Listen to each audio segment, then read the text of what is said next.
Welcome to episode 8, part 1 of Views from a Business Leader. In this episode, we talk to Dave Jones from Evans Jones. Okay, so good morning, Dave, and thanks for agreeing to speak with us this morning. My pleasure. Dave, would you mind, just for the viewers' purpose, would you mind just telling people who you are and what you do within Evans Jones? Yeah, of course. So my name's David Jones. I'm Managing Director of Evans Jones Limited. We're a multidisciplinary professional services practice providing planning, so that's town planning, project management, building consultancy and disabled access services. We operate from 3 offices, Cheltenham, Reading, which covers the Thames Valley, and London, and have in normal circumstances around 20 permanent staff plus a number of sub-consultants. So that's me. Fantastic, thank you very much. Well, obviously we're living in strange times. It'd be really good to understand how, with the build up to the point of the government making the announcement that businesses, if they can work from home, please do. And obviously you work within the commercial property sector, and you obviously got staff in the office. How have you tackled the whole situation? Well, firstly, we were pretty well set up for remote working prior to. For a number of years now, we've, for the purpose of really attracting new staff, we've offered very flexible working arrangements. So I have probably half of my staff pre-COVID worked from home for a proportion of the week anyway. So our office system was set up for home working. All staff have laptops and secure access into the office. So that transition came quite easly and smoothly for us. I guess the harder bits have been where staff work off-site on remote sites. So part of our business is project managing, commercial projects, commercial new builds, hotels, etc. And there's been a real cross-section of or varied reaction really from developers and builders. The initial reaction for many was just to stop. So sites were fairly quickly closed down. Then I think there was a realization amongst contractors, how long can we do this for? There was quite a change in environment in terms of advice from government on how construction staff could operate within this environment, from initially, social distancing now to allowing some sort of co-working and close working on sites for limited periods. So contractors are now reopening sites. So we saw probably a 3 or 4 week period where sites were closed down. That in itself brought a variety of different actions and work for the staff. There's a lot of contractual arrangements and paperwork that needs to be sorted where sites are closed. It was slightly tricky for contractors because the government never said close sites. They just almost made it impossible for sites to operate. So that was the logical conclusion. But from a contractual point of view, if the government have not said close, then the client, the end user, may reasonably expect the construction site to continue. So that's led to some very interesting, conversations on what happens on delivery. What will the end users do where contracts will ultimately be delivered late?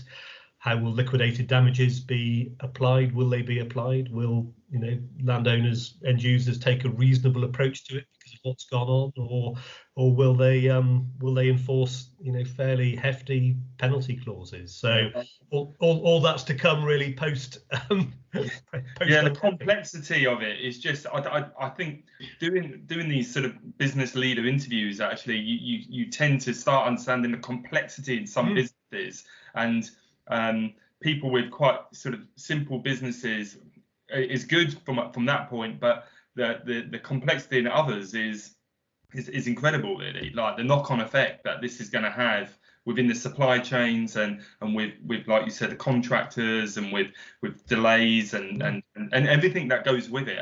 You've got sort of different facets in your business. So are some sort of areas within the business doing better than others? Yeah, certainly town planning. I think people are seeing this stage as an opportunity to get their ducks in a row on specific sites. So it takes away some of that normal pressure to feed the planning wheel. So those who have sites under option or are about to get sites under option have renegotiated to give them sort of longer terms. But I think they see the changes within the way decisions are made by local authorities as potentially providing a little bit of an opportunity. So many sort of complex applications or perhaps contentious applications will go before planning committees across the country. Those are now sort of largely being held virtually via this form of video conference. Some have delegated decision making to senior officers, but the end result of that is that whether it's a delegated decision or a virtual committee, the emotion of a committee has been taken away. So I sit and present to committees normally every month across the country, and for those contentious applications which are locally not very popular, I will have the pitchfork bearing locals baying for my blood and holding up placards behind me and trying to shout down councillors. Well, all that has gone, and it does have an impact on decision making. So I think some are seeing props that clearer, less congested environment without the emotion, giving developers props an opportunity to get props those contentious schemes through. It's early days, but certainly I've been instructed to push ahead with sites exactly for that reason, because developers do see it as an opportunity to perhaps get consent perhaps slightly more easily than they would have historically. So that's the planning side. So that and it's interesting to see how different businesses have responded and the impact it has, because of across the board really with our services, where there is a slowdown, it tends to affect us quite slowly. So I don't see it having a sort of major significant impact probably until June, because of all the work in progress and the fact you can't just simply stop. Some things have to continue, and certain actions have to be progressed. So I think the difficulty for my business as a service provider will be probably post furlough, when staff are coming back on stream, which will be a cost to the business, but inquiry levels, because they will have been depressed over the last few months, it will take a little period, an unknown period really, for that lag. And I think certainly in my sector, I see the sort of financial strain hitting post furlough probably June, July, rather than necessarily now. I think we're reasonably well protected now, and the work in progress is seeing us through. So you mentioned furloughing. Obviously, that's a subject that we've all got to deal with, as and when, if we need to. Have you had to go through that process yourself as a business? Certainly, yeah. We've furloughed five staff from the beginning of March, it's really interesting. It's the right decision of the business, but I think psychologically it's we've been working really hard to ensure that those that are furloughed still feel part of the business. So business-wide quizzes and questions and all sorts of different things to suggest ways to try and keep staff interacting with one another has been really important. I think the sort of mental health bit is absolutely critical, and this is completely new territory for us all. Absolutely. We're all learning, and I think seeing how different members of staff who have been furloughed are psychologically dealing with it is a challenge. For a business owner, it's a real challenge to ensure that you deal with every individual appropriately. Luckily, being a relatively small business, we can be quite agile. Yeah. I can talk to everyone, and I do, and I make sure that those who aren't furloughed and home working, who we'd normally have interaction with, I'm speaking to more regularly, but also those who are furloughed, just so they still feel part of the team and what's going on. Obviously, they can't work, but I can still inform them what's happening with projects they may have been involved with. Yeah.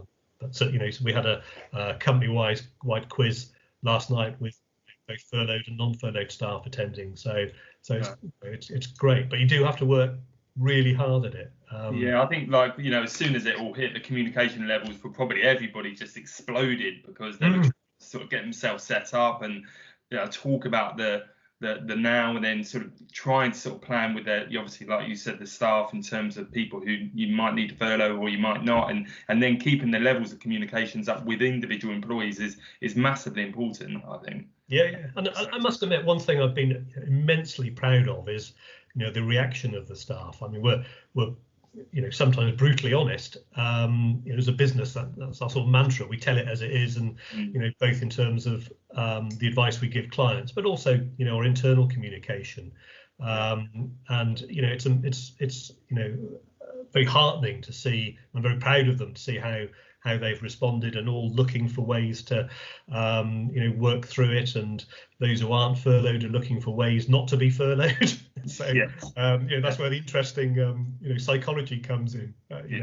So I've had a number. What do I need to do? What do I need to do not to be furloughed? What's my personal break-even point? So it's quite interesting. I mean, it's absolutely knackered my productivity. So, I can imagine. You're dealing with the now and not sort of in the business and planning your business that you would probably do in a normal time. Yeah, I think because that communication is ramped up, it does take time. It's time well spent, but I get to the end of each working day, I think, crikey, what have I done today? I'm glad you're not the only one.